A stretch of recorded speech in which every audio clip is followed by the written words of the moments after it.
कभी सोचा है कुछ पार्टीज एसआईआर से इतना क्यों डरती हैं? मैं गया था पता लगाने, रीजन क्या है भाई, पता लगाते हैं, रियल रीजन ढूंढते हैं। और ये वोट चोरी नहीं था, ये कोई बायस डीसी भी नहीं था। सच वो जानते हैं, पर वो आपको कभी भी सच नहीं बोलेंगे, ठीक है। नाउ बंगाल एक केस स्टडी बन चुका है, एक स्टेट जो चुपचाप पूरी तरीके से रीराइट हुआ, एक इलीगल वोट एक टाइम पे।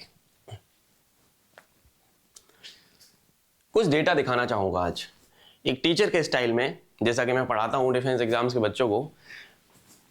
कुछ आपको डेटा दिखाऊंगा, इस पे थोड़ा सा आप लोग नजर मारो। सीपीएम एक पार्टी है बंगाल में।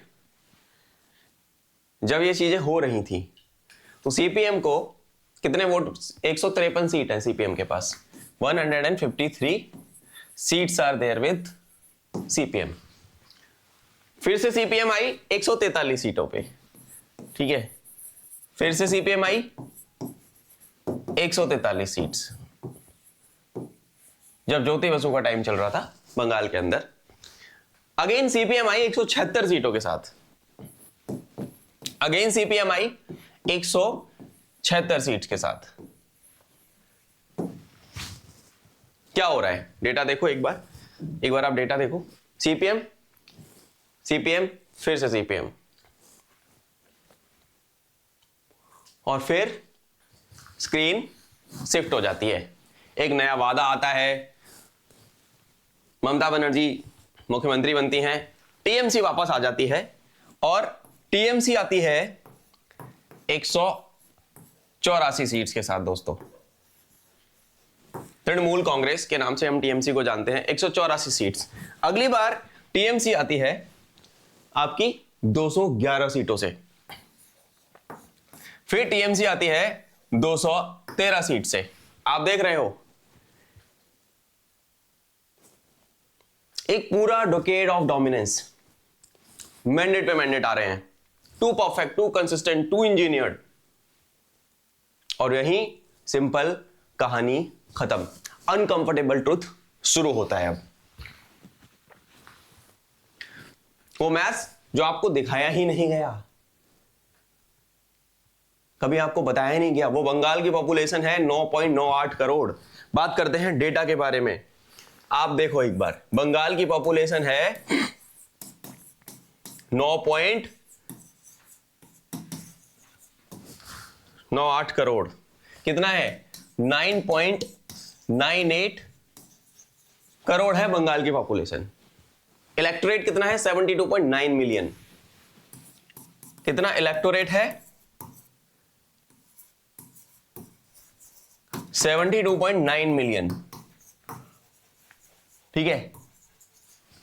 वोटर टर्नआउट कितना है? 82%। वोटर टर्नआउट, जिसको जितने लोगों ने वोट डाला, टर्नआउट है 82%। जो देखो कितना ज्यादा है, मतलब इतने ज्यादा, इतने लोग वोट डालते हैं, दिल्ली में भी नहीं है इतना। तो वोट कितने कास्ट हुए?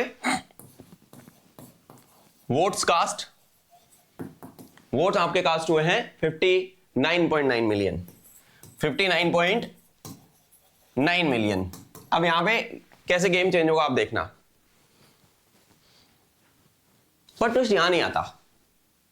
कई एस्टिमेट के हिसाब से बंगाल में कम से कम 1 करोड़ इलीगल बांग्लादेशी माइग्रेंट रहते हैं। कितना? 1 करोड़। दोस्तों, 1 करोड़ कोई छोटा नंबर नहीं है, बहुत बड़ा नंबर है। फिर भी उनके पास होता है क्या?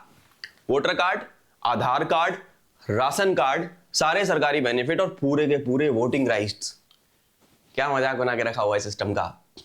बताओ, कोई इलीगल माइग्रेंट बिना लोकल ब्लेसिंग के वोटिंग बूथ में घुसता कैसे है? यानी कि सपोर्ट था। और ये टीएमसी से शुरू नहीं हुआ, ये शुरू हुआ 1990s में, 1990 के दशक में, जब इन्फिल्ट्रेशन एक इलेक्टोरल एल्गोरिदम बन गया था पूरी तरीके से बंगाल में। एक गारंटीड वोट बैंक है।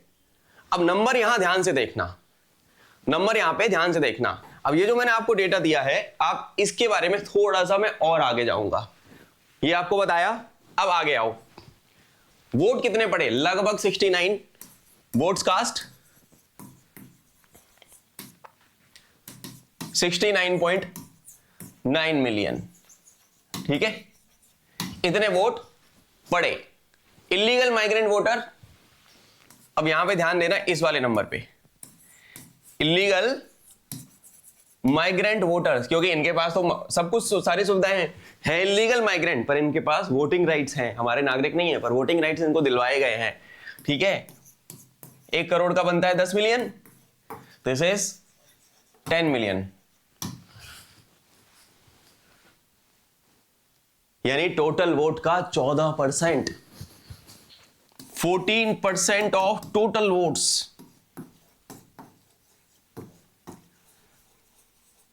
14% ऑफ टोटल वोट्स है ये। This is such a huge number.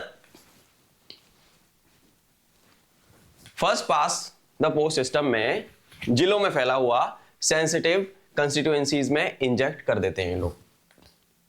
किसी भी सीट को फ्लिप करने के लिए इतना वोटिंग काफी है, किसी भी सीट को अपने नैरेटिव में लाने के लिए काफी है, एक लैंडस्लाइड बनाने के लिए काफी है, पावर को ऑटो पायलट पे चलाने के लिए भी काफी है। असेंबली के बारे में अगर मैं बात करूं, असेंबली में 294 सीटें हैं। बंगाल के अंदर अगर मैं बात करूं, असेंबली 294 सीट्स, मेजॉरिटी कितनी है? बंगाल के पास 148, 148 की मेजॉरिटी है इनके पास, और 14% इंजीनियर्ड वोट्स के साथ आप इलेक्शन जीतते नहीं हो, आप इलेक्शन ओन करते हो। अब खुद से एक बात सोचो, क्या ये बंगाली लोगों की आवाज है क्या, या ये क्यूरेटेड डेमोग्राफिक प्रोजेक्ट की आवाज है? पूरा प्लान है। क्या होता है जब इंजीनियर ही कंट्रोल खो देता है? एंट्री होती है एसआईआर की, स्पेशल इंटेंसिव रिवीजन, और अचानक डेमोक्रेसी के चैंपियन चिल्लाने लग जाते हैं। क्यों? क्योंकि एसआईआर वो करता है जो कोई भी पॉलिटिकल ऑपरेटिव नहीं चाहता। एसआईआर बताता है कौन रियल है कौन फेक है। हर पार्टी जो एसआईआर का विरोध कर रही है वो जानती है कि इलीगल एंट्रीज हटते ही उनका पूरा का पूरा जो स्काफ होल्डिंग है वो गिर जाएगा। स्काफ होल्डिंग यूज होता है बिल्डिंग को सपोर्ट देने के लिए, जब लैंडर वगैरह या बिल्डिंग कंस्ट्रक्शन हो रहा होता है, स्काफ होल्डिंग, यानी कि पूरा जो सपोर्ट सिस्टम है जो इलीगल वाला है उनका पूरा का पूरा सिस्टम तबाह हो जाएगा, जीतेंगे ही नहीं। और अगर मैंडेट इलीगल वोटर्स पे ही इनका टिका हुआ है तो मैंडेट कभी उनका था ही नहीं, आम जनता इनको नहीं चुनना चाहती। ये जीतते कैसे हैं आपके सामने पूरी कहानी आ गई।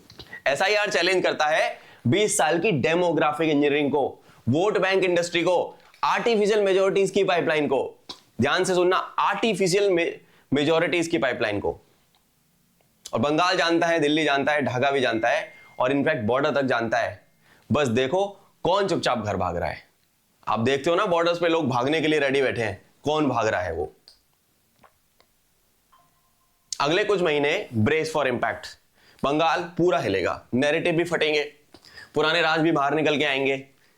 क्योंकि जब आप वोटर लिस्ट क्लीन करते हो ना, आप सिर्फ नाम नहीं हटाते, आप पावर हटाते हो, आप हिस्ट्री हटाते हो, आप झूठ हटाते हो, जो कि अभी चल रहा है। यहां सोचने वाली बात यह है कि हम सभी इसका हिस्सा थे और हमको पता तक नहीं चला।